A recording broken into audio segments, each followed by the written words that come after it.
Roll the camera. Okay.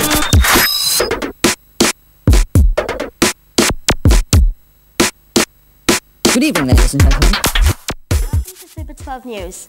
I'm Georgie. And I'm Jake. Today on 12 News we have aliens invade Australia, Dan Carter's botched surgery, and don't forget our weather update. But first up, chaos in small North Canterbury town Rangiora. Last night, a local teacher crashed her colleague's wedding and caused mayhem as she drove her Audi up the aisle and kidnapped the groom. It is reported that Kirsty Earnshaw, unhappy at not being invited to colleague Holly Flitcroft's wedding, decided to make it a day to truly be remembered. The groom, Daniel Marsh, is still missing, and police are doing all they can to try to find him. Southbrook school students are slowly coming to grips with their teachers' actions, while at the same time trying to comfort Miss Flitcroft, who is devastated that her big day didn't go as planned. We now cross live to our on-the-spot reporter Ben Lang, who is with Holly Flitcroft and Police Chief Jones, who is heading up the investigation. Thanks, Georgie. Miss Flitcroft, do you have any idea why Kirsty would kidnap your future husband? No, I can't think what I've possibly done to make her act this way. Do you have any idea where Kirsty would take Daniel? I can't think of anywhere. I've been racking my brains for the last 24 hours as to where that could possibly be, but I haven't the slightest clue. I only hope that my darling is alive and well. I love you, Daniel. I'm sure you do. Police Chief Jones, what are the police doing to try and help find Daniel? Well, we have all the police on the lookout for Miss Earnshaw's distinct hot pick Audi, but has not had any luck so far. If any of the public see her car with the number plate My Day, please contact your local police department, as there are fears for Daniel's safety. Thank you, Chief Jones. I'm sure the public will keep an eye out. That's all from me. Now back to Jake in the studio. A sad state of affairs there, Ben. Let's hope the groom will be found soon. And now to breaking news. A group of unidentified objects have just entered the atmosphere of the Earth above Australia.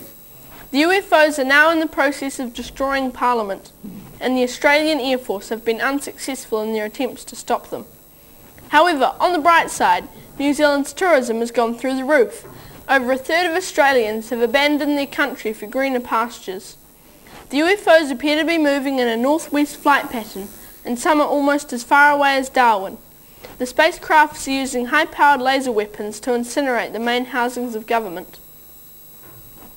We are now crossing live to Perth, where the UFOs have not yet invaded the city. Over to you, Sydney. Thanks, Jake.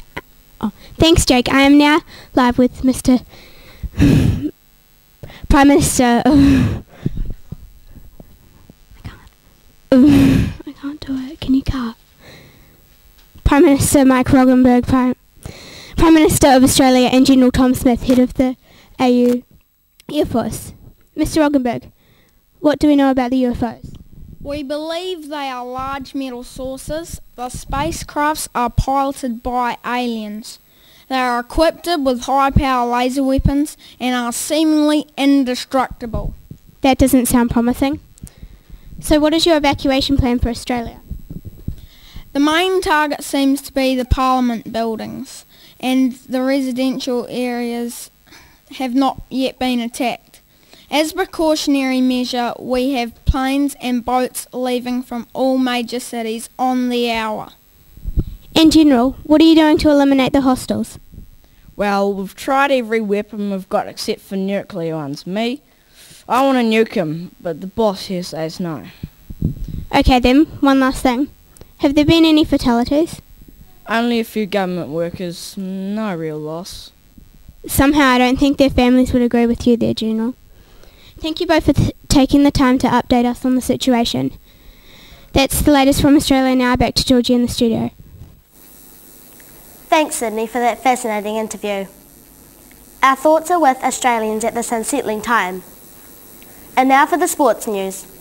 Dan Carter shocked fans last night when he emerged from the changing sheds, sporting a new face at the beginning of the Wallabies vs New Zealand test. Fans weren't the only ones to be gobsmacked, so too were the Australian side. It must have put them off their game, as New Zealand won the test convincingly 0-197, the biggest margin in rugby history. It is reported that Dan Carter has recently had both a facelift and Botox injections. Dan has always been known to be the pretty boy for New Zealand's rugby, so fans are stumped as to why he would want to change his look.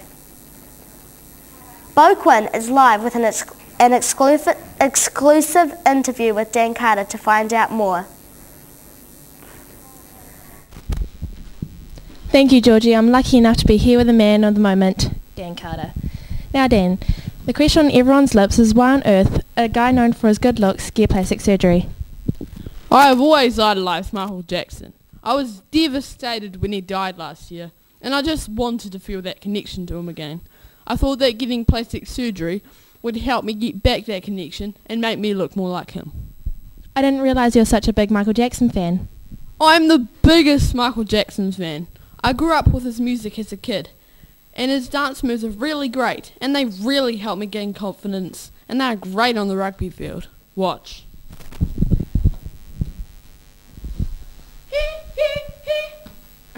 Come on. Wow!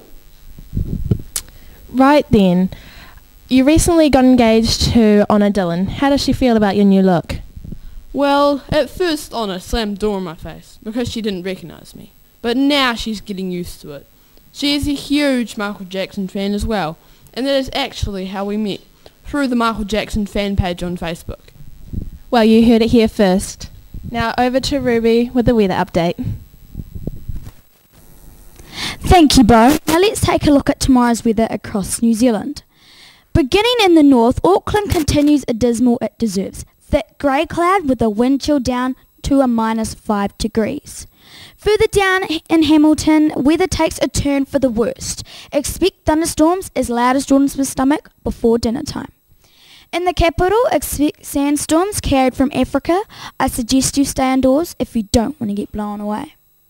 Across Cook Strait to Nelson, there will be flooding followed by a round of lightning flashes that might not turn out well. Carrying on in the Garden City, beautiful weather for a beautiful city. The sun will be shining all day long with a high of 27 degrees. Further south, Dunedin can expect snowstorms bringing down the temperature to a freezing -15 degrees. And finally in Invercargill, they have a mixture of sun, rain and grey clouds, so pack up your camping gear folks, as there will be a spectacle of brilliant rainbows. That's all from me now. Good night, New Zealand. Back to the studio. Thank you, Ruby. We will definitely stay indoors in Wellington tomorrow. Well, folks, that's all from us too. We hope you've enjoyed the show and we wish you all a pleasant evening. Thank you all for watching and we'll see you again next time. From the whole team at Super 12 News, Good night. Ladies and gentlemen. Roll the camera. Okay.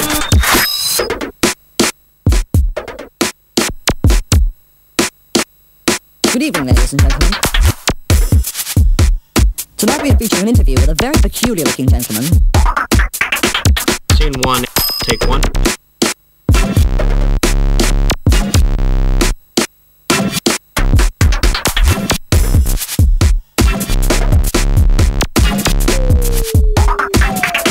Scene 1, take 2.